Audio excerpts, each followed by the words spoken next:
अभी टीना की उम्र 4 साल भी नहीं हुई थी कि उसकी माँ ने उसका नाम स्कूल में लिखवा दिया था। वो माँ अपनी बेटी को हर जगह, हर चीज़ में सबसे आगे देखना चाहती थी। टीना ने जब से बोलना शुरू किया था, उसके मुँह से निकलने वाला पहला नाम भी तो माँ ही था। मैं से माँ, उठते बैठते खेलते कूदते सुबह से शाम तक इधर से उधर टीना जहाँ भी जाती, हर जगह बड़ी बेकरारी से उसकी हर खुशी का ख्याल रखने वाली उस औरत को टीना ने अपने साथ के और बच्चों की देखा देखी मम्मी कहना शुरू कर दिया था। धीरे धीरे वही टीना अब जब वो स्कूल में पढ़ना लिखना सीख रही थी, तो एक दिन उसकी टीचर ने बताया, मैं से मम्मी होता है।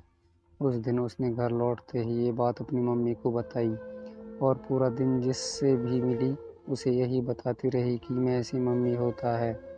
एक दिन टीना जब स्कूल से लौट कर आई तो उसने देखा कि उसके पापा बहुत परेशान हालत में कुर्सी पर बैठे हुए थे। उसकी मम्मी बिस्तर पर लेटी हुई आंखों से आंसू बहाई जा रही थी।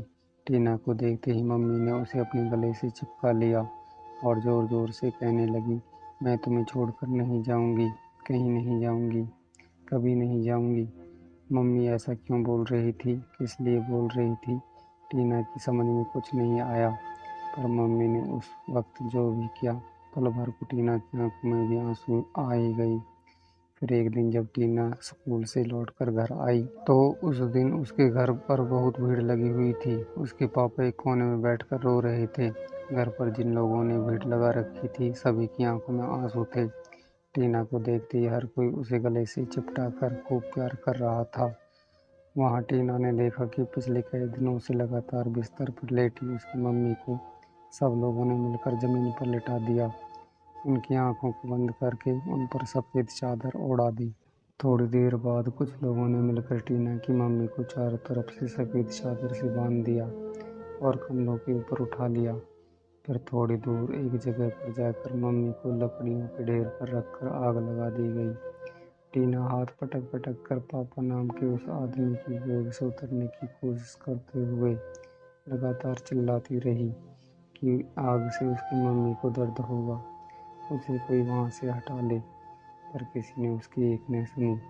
उस दिन के बाद टीना को उनके पापा ने उस दादी नाम की एक औरत से मिलाया। दादी आंखों पर मोटा सा चश्मा लगाती थी और देखने में ही काफी कुछ सैल दिखती थी। उसके घर में आने के बाद से टीना का स्कूल जाना बंद हो गया। वो और दादी घर में बैठी टीना से पूरा दिन कुछ न कुछ काम करवाती रहती थी। थोड़े दिन तो वो दादी वहाँ उनके घर में उनके साथ रही। उसके बाद टीना को उसके पापा ने बताया कि वो दोनों दादी के घर रहने जा रहे हैं। टीना ने उन्हें मना करने की बहुत कोशिश की, पर पापा ने उसकी बात पर ज़रा भी ध्यान नहीं दिया। नए घर में आने के बाद टीना के सारे दोस्त भी छूट गए और वो पूरा दिन घर में अकेले बैठकर दादी के बताए सारे काम करने को मजबूर हो गई। थोड़े दिन बाद टीना के पापा ने उसको बताया कि नई मम्मी घर में आने वाली है। पापा की बात सुनकर टीना बहुत खुश हो गई। फिर एक दिन एक नई औरत उस दादी के घर में आ भी गई।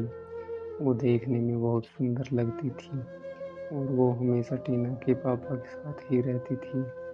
पापा ने टीना को बताया कि वही उसकी नई मम्मी है। पर ये मम्मी पहले जैसी मम्मी की तरह नहीं थी। वो भी दादी की ही तरह उसे खूब काम बताती रहती थी और कभी प्यार भी नहीं करती थी।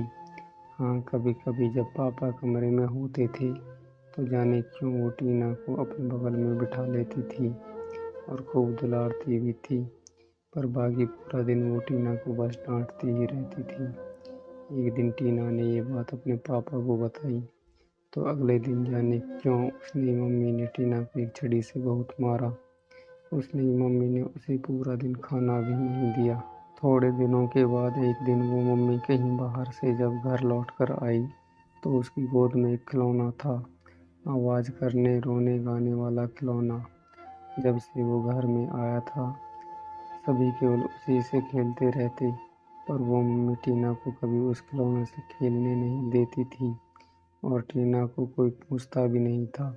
हाँ, एक बार टीना के पूछने पर पापा ने इतना ज़रूर बताया था कि उस खिलौने का नाम भैया था। कभी कभी टीना को भाई पर बहुत गुस्सा आता था और वो उसे जलती भी थी। कि उसकी मम्मी, उसकी दादी और उसके पापा सब उससे खेलते हैं और टीना से कोई बात भी नहीं करता। एक दिन मम्मी बाहर कुछ काम कर रही थी, तभी वो खिलौना सोफे से लेटे लेटे खुद ब खुद गिर पड़ा और जोर से चिल्लाने लगा। टीना ने पास जाकर उसे प्यार से चुप कराना चाहा, तो मम्मी अंदर आ गई और उन्होंने टीना को बहुत पीटा। अब टीना को मम्मी के साथ साथ उस खिलौने से भी डर लगने लगा था। उस दादी के घर में रहते हुए टीना जब एक शाम को घर में झाड़ू लगा रही थी, उसने देखा कि उसके पापा दो लोगों के कंधों पर हाथ रखकर घर वापस लौटे। पापा के सर से लाल लाल पानी गिर रहा था। अगले दिन सुबह उसके घर में लोगों की भीड़ लग गई। लोगों ने उसके पापा को सफ़ेद कपड़ों में ऐसे लपेट दिया जैसे एक बार उसकी मम्मी को लपेटा था। फिर सब लोग उसके पापा को उठाकर कहीं ले गए। वो चिल्ला चिल्ला कर सभी से पूछती रही, पर किसी ने कुछ नहीं बताया कि उसके पापा को कहाँ ले जाया जा रहा है। थोड़े दिनों बाद एक और आदमी उस घर में आकर उसके पापा की तरह रहने लगा। उस आदमी को टीना का भाई पापा कहता था, पर टीना की मम्मी ने उसे उस आदमी को अंकल नाम से बुलाने के लिए कहा था। थोड़े और दिनों के बाद टीना की मम्मी ने उसे खुद को मम्मी बुलाने से भी मना कर दिया। अब वो अपनी मम्मी को आंटी बुलाती थी। टीना अब पूरा दिन घर के काम करती थी, तभी उसे खाना मिलता था। जिस दिन उससे कोई काम गलत हो जाता, पूरा दिन उसे मार पड़ती रहती थी, कभी हाथ से, कभी झाड़ू से, तो कभी डंडे से, और एक दिन तो हद ही हो गई। उस दिन टीना का बदन ठंड से बहुत कांप रहा था। काम करते हुए उसके हाथ से चाय की एक प्याली गिरकर टूट गई। तब उस आंटी ने उसे चूल्हे की जलती लकड़ी से मारा। घर में घुट घुट कर जीती वो टीना धीरे धीरे बाहर नाम के शब्द को भी भूलती जा रही थी कि अचानक एक दिन खाकी रंग के कपड़े पहने कुछ लोग उसके घर में आए। उनके साथ एक आंटी जैसी औरत थी। उन लोगों ने टीना को जीप में बिठाया और फिर वहां से ले जाकर एक घर के बाहर छोड़ दिया। वो आंटी टीना को घर के अंदर ले गई, जहाँ टीना जैसे और भी बहुत बच्चे थे। 2-4 दिन में ही टीना को वहाँ बहुत अच्छा लगने लगा। थोड़े ही दिन में एक बार फिर से टीना का नाम स्कूल में लिखा दिया गया। टीना और उसके साथ ही उसके जैसे और बच्चों का ख्याल रखने वाली आंटी टीना को बहुत अच्छी लगने लगी थी। एक दिन टीना ने आंटी के पूछने पर उनके बगल में बैठकर उन्हें वो सब कुछ बताया जो अब तक उसके साथ हुआ था। टीना की उन बातों को सुनकर आंटी रोने लगी और उसे उसने जोर से अपने सीने से चिपका लिया। टीना अब बहुत खुश थी, पर एक दिन जब वो स्कूल से लौट कर आई तो आंटी के पास जाकर उनके गले से चिपक कर रोने लगी। आंटी ने पूछा क्या हुआ, तो टीना सुबकते हुए बोली, आज स्कूल में टीचर ने बताया मैं से मम्मी होता है। उन्होंने जब मुझसे पूछा तो मैंने कह दिया मैं से मम्मी नहीं होता। टीचर ने मुझे पूरा दिन बेंच पर खड़ा रखा। टीना की बात सुनकर आंटी ने उसे अपने गले से चिपका लिया और कहने लगी, हाँ बेटा, तू सही कह रही है, मैं से मम्मी नहीं होता। कम से कम तेरे लिए तो मैं से मम्मी नहीं होता। दोस्तों, आपको मेरी कहानी कैसी लगी हमें कमेंट्स करके ज़रूर बताएं।